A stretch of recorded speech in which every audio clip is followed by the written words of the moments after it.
موضوع ہے ساز کے ساتھ محفل سماع یہ جائز ہے قرآن و حدیث کی روشنی میں۔ اس تعلق سے ہم ایک تمہیدی گفتگو سے گزر رہے ہیں،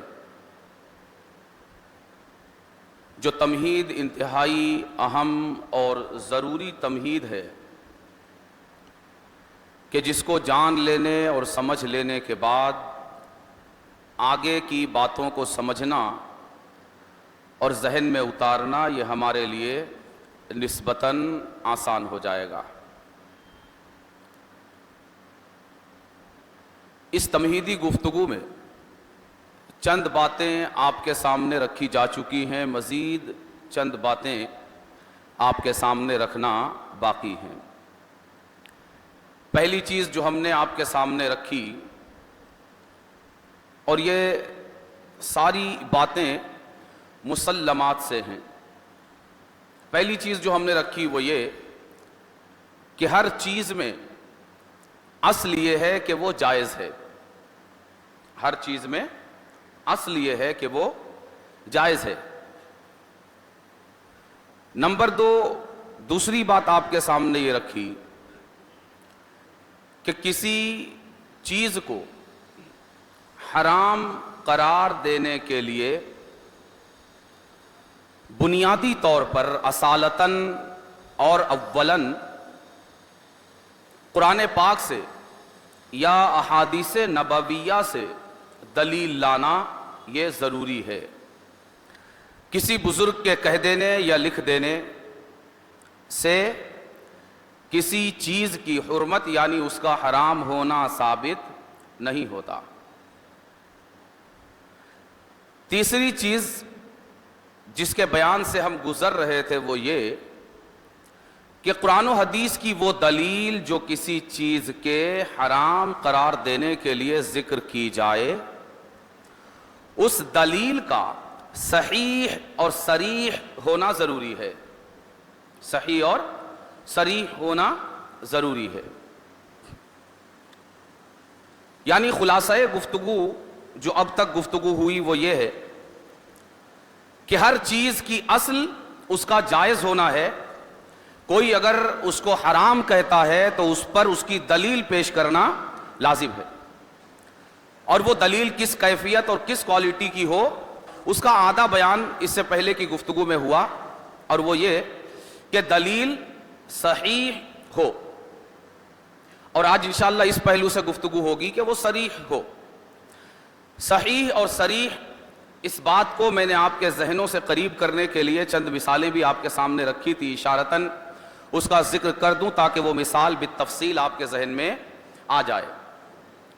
میں نے آپ کے سامنے یہ مثال یہ گھڑوں کے تعلق سے میں نے کہا تھا کہ اگر کہا جائے کہ اس گھڑے سے پانی لاؤ یا کولر چالو کر دو، تو صحیح اور صریح حدیث وہ ہے اور دلیل وہ ہے کہ جس میں کسی طرح کا کوئی شک نہ ہو۔ صحیح اور صریح دلیل وہ ہے جس میں کسی طرح کا کوئی شک نہ ہو۔ صحیح وہ ہے جو ایسے شک سے خالی ہو جس میں کہنے والے کے تعلق سے شک نہ ہو، یہ پکا پکا پتا ہو کہ کہنے والا کون ہے۔ اگر دلیل ایسی ہے تو یہ دلیل صحیح ہے۔ دوسری چیز، وہ دلیل صریح ہو، یعنی وہ دلیل ایسی ہو جس کے چند معنی نہ ہوں، بس ایک معنی ہو، بس ایک معنی ہو، متعین ہو، تو وہ دلیل کیا ہے؟ صریح ہے۔ اب ہمیں کسی چیز کو حرام قرار دینے کے لیے بنیادی طور پر قرآن سے یا حدیث سے دلیل چاہیے، اور قرآن یا حدیث کی دلیل بھی صریح اور صحیح ہونا چاہیے۔ تو میں نے عرض کیا تھا کہ 4 صورتیں بنتی ہیں۔ قرآن کی دلیل صحیح اور صریح، حدیث کی دلیل صحیح اور صریح، قرآن سے حدیث صحیح غیر صریح اور حدیث مبارکہ سے دلیل صحیح غیر صریح. ٹھیک ہے, دو دلیل اور بنے گی, حدیث غیر صحیح صریح اور حدیث غیر صحیح غیر صریح, لیکن وہ ہمارے موضوع سے ریلیٹ نہیں کرتی, اس لیے اس کو ہم شمار نہیں کرتے, اس لیے کہ غیر صحیح وہ دلیل بن ہی نہیں سکتی اس موضوع. چار صورتیں بنیں گی. دو صورت کے تعلق سے ہم نے گفتگو کی تھی اور آپ کو سمجھانے کی کوشش کی تھی, قرآن کی دلیل صحیح اور حدیث کی دلیل صحیح. اس تعلق سے ہم نے یہ عرض کیا تھا کہ پورا قرآن صحیح ہے. کیوں؟ کہ کس کا کلام ہے, کس نے کہا ہے, اس میں کوئی شک نہیں ہے. ہر مسلمان جانتا ہے کہ یہ یقینی طور پر فاتحہ سے ناس تک رب کا کلام ہے, اس میں کوئی شک نہیں ہے. مگر احادیث مبارکہ سب کی سب اس درجے کی نہیں ہے, وہاں کچھ صحیح ہے اور کچھ صحیح نہیں ہے. اس ضمن میں ہم نے یہ تفصیل کی تھی کہ اس فہرست میں جب ہم دلیل صحیح کہیں تو حدیث کے باب میں حدیث کی بہت ساری قسمیں ہیں, مگر اس میں حدیث متواتر, حدیث صحیح اور حدیث حسن, یہ تین کیٹیگری کی حدیثیں اس کے تحت مندرج ہوں گی. باقی دیگر احادیث اس کے تحت نہیں آئیں گی. ٹھیک ہے, اب آگے کی بات یہ ہے کہ دلیل صریح یہ کیا ہے. تو اصولی طور پر میں نے یہ عرض کیا کہ دلیل صریح یہ ہے جس کا معنی متعین ہو. دلیل صحیح میں کیا تھا؟ قرآن میں ہمیں کچھ دیکھنے کی ضرورت نہیں, آنکھ بند کر کے قرآن آیا, فاتحہ سے ناس تک جو آیت آ جائے وہ صحیح ہے, اس میں دیکھنے کی ضرورت ہی نہیں. ہاں حدیث آئے تو اس میں دیکھنے کی ضرورت ہے کہ صحیح ہے کہ صحیح نہیں. مگر جب صریح اور غیر صریح ہونے میں قرآن سے دلیل آئے تو اب قرآن میں بھی دیکھا جائے گا کہ صریح ہے یا صریح نہیں ہے, اس لیے کہ پورا قرآن صریح نہیں ہے. اور حدیث مبارک میں بھی دیکھا جائے گا کہ صریح ہے یا صریح نہیں ہے. کیوں؟ اس لیے کہ ہم نے عرض کیا صحیح وہ ہے جس کے کہنے والے میں شک نہ ہو. تو قرآن تو پورا یقینی ہے, رب کا کلام ہے, مگر احادیث مبارکہ میں جب سند کمزور ہوتی ہے تو رسول اللہ کی طرف اس کی نسبت کمزور ہو جاتی. تو پھر وہاں یہ کہنا کہ یقینی طور پر یہ رسول اللہ کا فرمان ہے, یہ اس درجے کی بات نہیں رہ جاتی. اسی طرح جب کوئی دلیل پیش کرے اور اسے صریح ہے یا نہیں اس حوالے سے دیکھنا ہو تو اب قرآن میں بھی صریح اور غیر صریح دونوں موجود ہے, اور حدیث میں بھی صریح اور غیر صریح دونوں موجود. قرآن میں صحیح اور غیر صحیح کے تعلق سے تو صرف صحیح ہے, غیر صحیح کچھ بھی نہیں ہے, اور حدیث میں صحیح غیر صحیح دونوں ہے. لیکن صریح غیر صریح کے تعلق سے قرآن میں بھی صریح غیر صریح ہے اور حدیث میں بھی صریح اور غیر صریح ہے. اچھا, پھر ایک بار اس مثال کو دہرا لیجئے.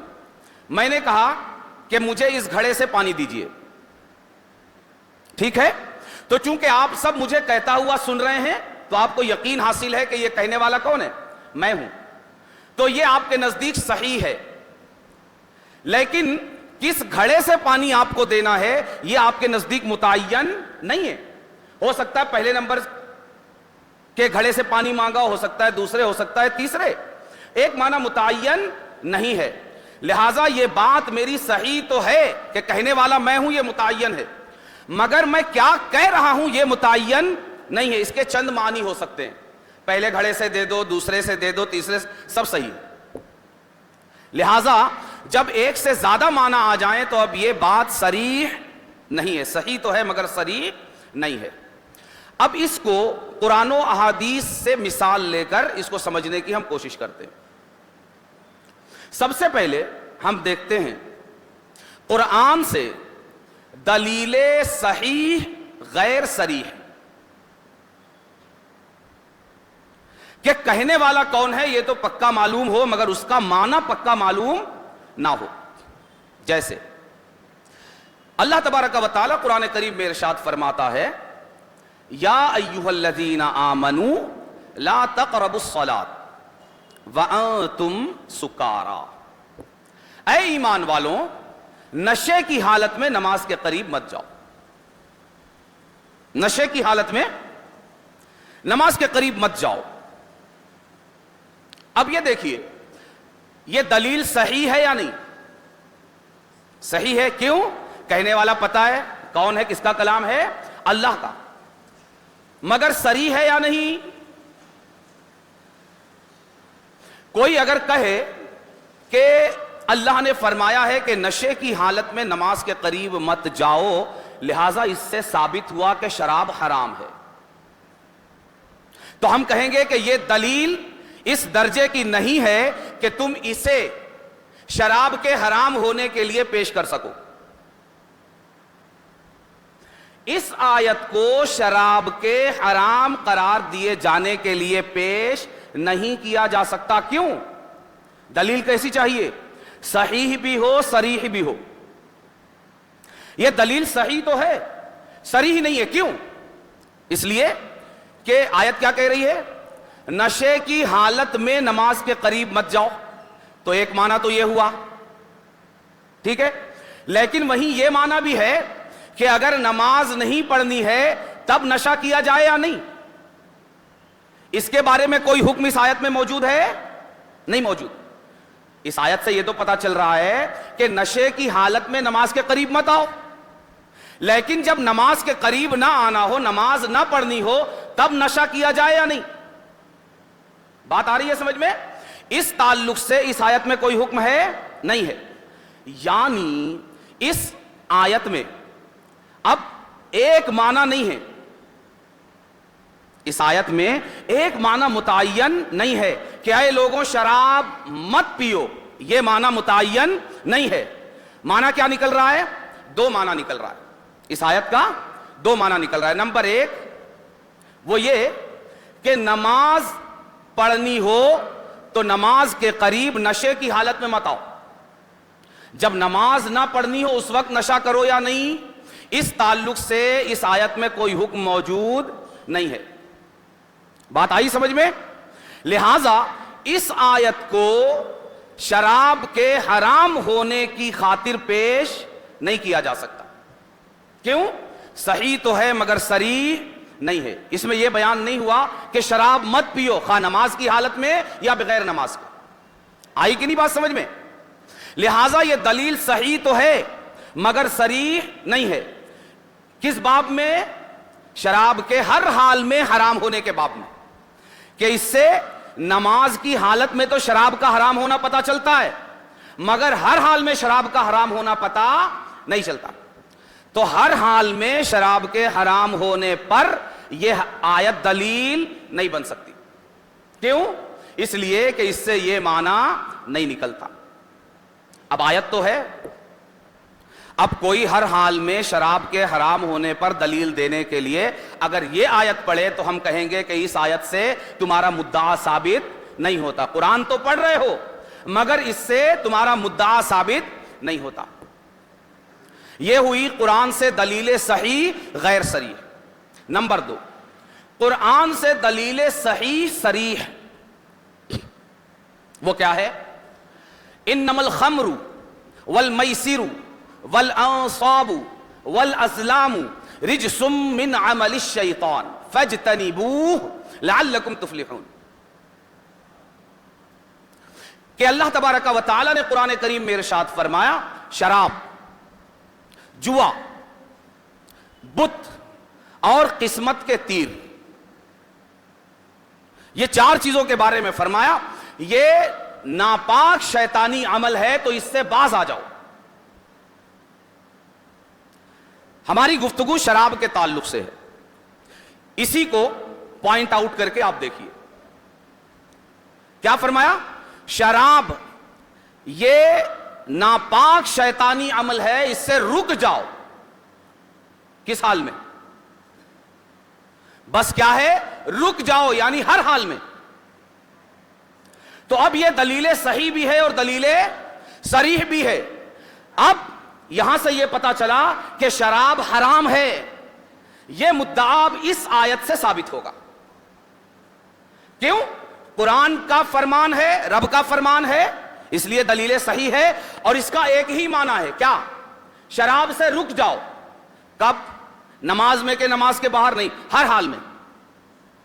تو اب یہ مدعا جو تھا کہ شراب حرام ہے, دلیل اس لیے کہ اللہ نے فرمایا انما الخمر والمیسر والانصاب والازلام رجس من عمل الشیطان فاجتنبوا, کہ اس دلیل سے شراب حرام ہے. ہم کہیں گے سلمنا لبیک, یہ دلیل صحیح بھی ہے اور صریح بھی ہے. بات آ گئی سمجھ میں کہ اس کا کوئی دوسرا معنی نہیں ہے. نمبر 3, حدیث صحیح غیر صریح. حدیث صحیح غیر صریح, اس کی مثال یہ ہے کہ بخاری میں بھی ہے اور مسلم میں بھی ہے, یعنی متفق علیہ حدیث ہے. حضرت عبداللہ ابن عمر رضی اللہ تعالی عنہما سے روایت ہے, وہ فرماتے ہیں نادا فینا رسول اللہ صلی اللہ علیہ وسلم یوم انصرف عن الاحزاب الا لا يصلين احد العصر الا في بني قريظة فتخوف ناس من فوت الوقت فصلوا دون بني قريظة وقال آخرون لا نصلي الا حيث امرنا رسول الله صلى الله عليه وسلم وان فاتنا الوقت قال فما عنت رسول اللہ صلی اللہ علیہ وسلم واحدا من الفریقین. حضرت عبداللہ ابن عمر رضی اللہ تعالیٰ عنہما سے روایت ہے. سب سے پہلے تو یہ سمجھ لیجئے کہ یہ دلیل صحیح ہے. کیوں؟ اس لیے کہ بخاری اور مسلم میں, بخاری اور مسلم میں ہے, اور بخاری اور مسلم میں حدیثیں کیسی ہیں؟ صحیح. حدیثیں کیسی ہیں؟ صحیح ہے. تو یہ دلیل کیسی ہے؟ صحیح ہے. اس لیے کہ بخاری اور مسلم میں ہے.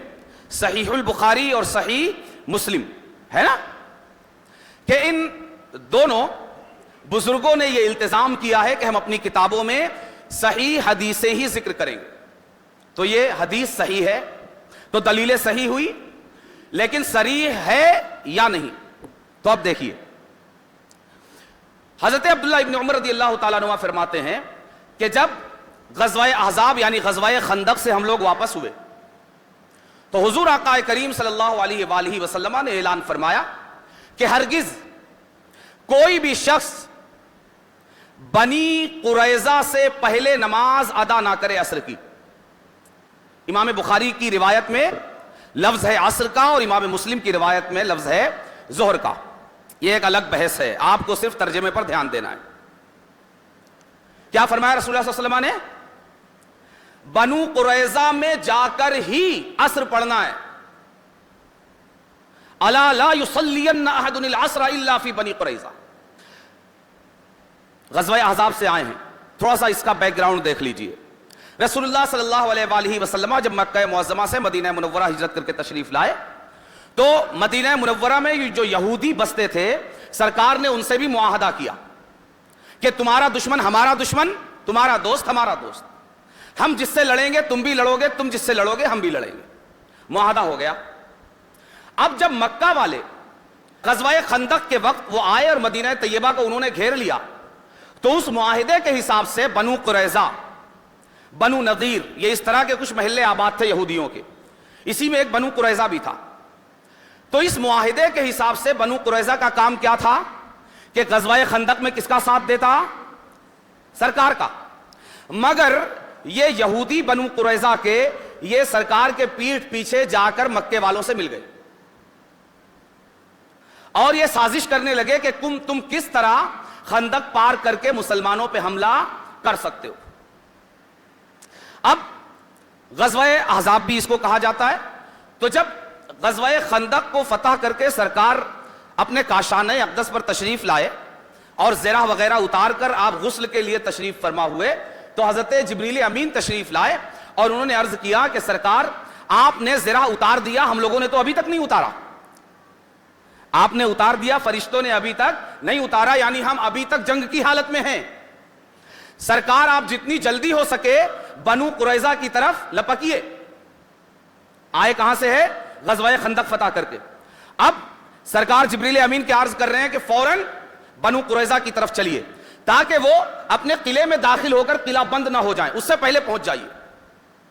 سرکار نے فوراً اعلان کیا کہ تیزی کے ساتھ سب لوگ بنی قریظہ کی طرف نکلو اور نماز عصر بنو قریظہ میں پہنچ کر ہی پڑھنا ہے. ٹھیک ہے, صحابہ نے سنا, چل پڑے. اب سب چل پڑے. اب اس حدیث کے معنی میں صحابہ کے دو گروہ بن گئے. کچھ نے کیا کیا؟ بنو قریظہ سے پہلے ہی نماز پڑھ لی. کچھ نے بنو قریظہ سے پہلے ہی, ان کے قلعے کے پاس پہنچنے سے پہلے ہی نماز پڑھ لی, اور کچھ نے بنو قریظہ کے محلے کے پاس پہنچ کر نماز پڑھی. تو اب کس گروہ نے اطاعت کی رسول اللہ کی اور کس نے اطاعت نہیں کی؟ کس نے رسول اللہ کی بات مانی اور کس نے بات نہیں مانی؟ کس نے مانی؟ جی, جو پہنچ کر نماز. حضرت عبداللہ ابن عمر آگے فرماتے ہیں فما عنف رسول اللہ صلی اللہ علیہ وسلم واحدا من الفریقین. رسول اللہ صلی اللہ علیہ وسلم نے کسی فریق سے, کسی گروہ سے ناراضگی کا اظہار نہیں کیا, دونوں سے راضی رہے. کیا مطلب؟ یعنی دونوں نے سرکار کی اطاعت کی. یہ کیسے ہو سکتا ہے؟ بات تو ایک ہی ہے, لا یصلین احد العصر الا فی بنی قریظہ, کہ بنی قریظہ میں پہنچ کر ہی نماز عصر پڑھنی. تو بات تو ایک ہی ہے نا. لیکن بعض صحابہ نے اس کا معنی کچھ اور سمجھا, بعض نے کچھ اور سمجھا, اور سرکار نے کسی کو کچھ بولا بھی نہیں, عتاب بھی نہیں فرمایا, ڈانٹا بھی نہیں. کیا مطلب؟ سرکار نے اپنی خاموشی سے یہ بتایا تم نے بھی صحیح سمجھا اور تم نے بھی صحیح سمجھا. یعنی بات تو سرکار کی ایک ہے, مگر اب معنی کتنے ہو گئے؟ دو. بات سمجھ میں آ رہی؟ اگر ایک ہی معنی اس کا ہوتا تو ایک گروہ کوئی نہ کوئی نافرمان ٹھہرتا, اور جو نافرمان ٹھہرتا سرکار اس کو بتاتے کہ تم نے نافرمانی کی, گناہ کیا. مگر سرکار نے دونوں کو اپنی جگہ برقرار رکھا. اس کا مطلب یہ ہے کہ بات ایک ہے مگر معنی ایک نہیں ہے. اس کا یہ معنی بھی نکلتا ہے کہ بنو قریظہ میں پہنچ کر پڑھو, اس کا معنی یہ بھی نکلتا ہے کہ بنو قریظہ سے پہلے پڑھو. کیسے؟ جس گروہ نے بنو قریظہ کے قلعے کے پاس پہنچنے سے پہلے نماز پڑھی, انہوں نے کہا کہ سرکار کے اس بولنے کا معنی یہ ہے کہ بھائی جلدی سے بنو قریظہ پہنچنا ہے. یہ معنی نہیں ہے کہ نماز وہاں پہنچ کے پڑھنا ہے, بلکہ مراد کیا ہے؟ جلدی پہنچو. بات سمجھ میں آ رہی ہے؟ ایک گروہ نے کیا کہا, اس کا معنی یہ, حضرت عبداللہ ابن عمر کیا فرما رہے ہیں, فتخوف ناس فوت الوقت فصلوا دون بنی قریظہ, کہ کچھ صحابہ نے, ان کو خوف ہوا کہ کہیں عصر کا وقت نکل نہ جائے, تو انہوں نے بنو قریظہ سے پہلی نماز پڑھ لی. انہوں نے کیا سوچا کہ رسول اللہ کی اس بات کا مقصد یہ ہے کہ بھائی جلدی پہنچنا ہے, یہ معنی نہیں ہے کہ نماز کا وقت نکل بھی جائے تب بھی نماز وہیں جا کر پڑھنا ہے. بات سمجھ میں آئی؟ اور دوسرے گروہ نے کیا سمجھا, نماز کا وقت رہے کہ نکلے, سرکار نے فرمایا ہے وہیں پہنچ کر پڑھنا ہے تو وہیں پہنچ کر پڑھنا ہے. سرکار نے کہا یہ بھی صحیح ہے اور یہ بھی صحیح. اب بات تو ایک ہے مگر کیا معنی بھی ایک ہے؟ معنی دو ہو گیا. جیسے ہی معنی ایک سے دو ہوا, یہ حدیث صحیح تو ہے اس لیے کہ بخاری اور مسلم میں ہے, مگر حدیث صریح نہیں ہے. صریح ہوتی تو معنی ایک ہوتا, اور اس ایک معنی کے علاوہ کسی اور معنی پر کوئی اگر عمل کرتا سرکار اس سے ناراض ہوتے, مگر سرکار ناراض کسی سے نہیں ہوئے. لہذا پتا چلا حدیث صحیح تو ہے مگر صریح نہیں ہے. کیوں؟ دو معنی ہو گئے.